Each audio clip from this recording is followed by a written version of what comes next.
নমস্কার বন্ধুরা, তোমরা সবাই কেমন আছো? আশা করি সবাই ভালোই আছো। তোমরা দেখছো SD garden and food channel. আজ তোমাদের আমি বানিয়ে দেখাবো মিক্সড ভেজ রেসিপি। চলুন তাহলে রান্নাটা তাড়াতাড়ি শুরু করা যাক।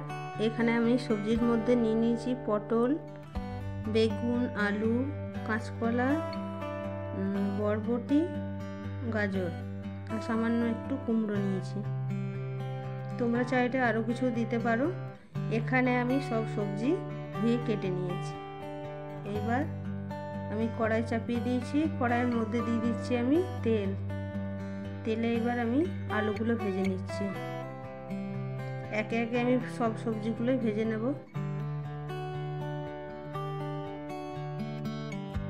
আলুগুলো আমার ভাজা হয়ে গেছে। আলুগুলো এবার আমি তুলে নিচ্ছি।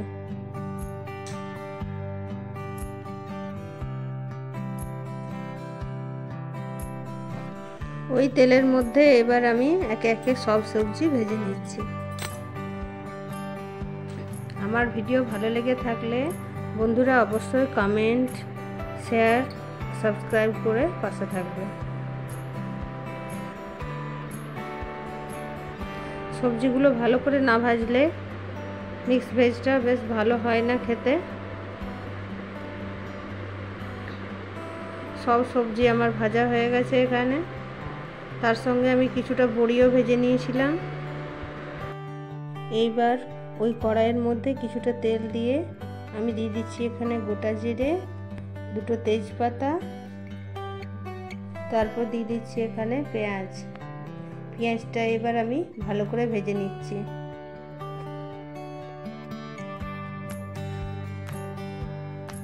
পেঁয়াজটা আমার ভালো করে ভাজা হয়ে গেছে।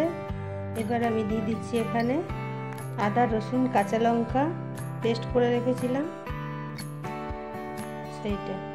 এবার দিয়ে দিচ্ছি আমি হলুদ, লঙ্কার গুঁড়ো, জিরে গুঁড়ো, ধনে গুঁড়ো, দিয়ে দিচ্ছি এখানে স্বাদ মতো নুন। এবার মশলাটা আমি কষে নিচ্ছি।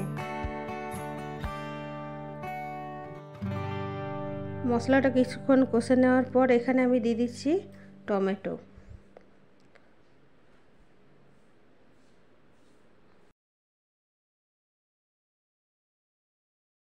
এরপর আমি দিয়ে দিচ্ছি সামান্য পরিমাণে এখানে সবজির মশলা, দিয়ে মশলাটা আমি ভালো করে কষে নিচ্ছি।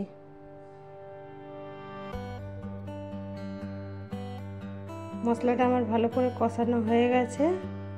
এবার আমি দিয়ে দেবো ভেজে রাখা সবজিগুলো।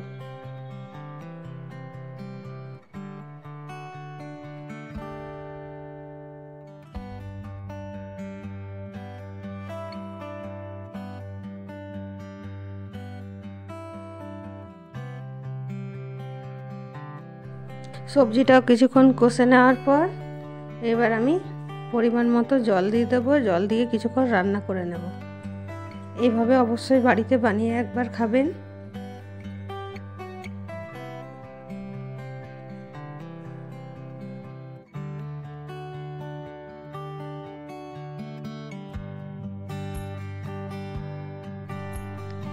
আর আমি এখানে কাজু আর পোস্ত বেটে রেখেছিলাম, সেটা একটু দিয়ে দিচ্ছি। এবার আমি রান্না করে নেব। আর দিয়ে দিচ্ছি সামান্য পরিমাণে এখানে একটু গরম মশলার গুঁড়ো। 2-4 মিনিট ফুটিয়ে এবার আমি সবজিটা নামিয়ে নেব। রান্নাটা আমার হয়ে এসছে, আমি নামিয়ে নিচ্ছি। ভিডিওটা দেখার জন্য অনেক অনেক ধন্যবাদ। সবাই ভালো থাকবে, সুস্থ থাকবে। নতুন ভিডিও দেখার জন্য অবশ্যই কমেন্ট করবে।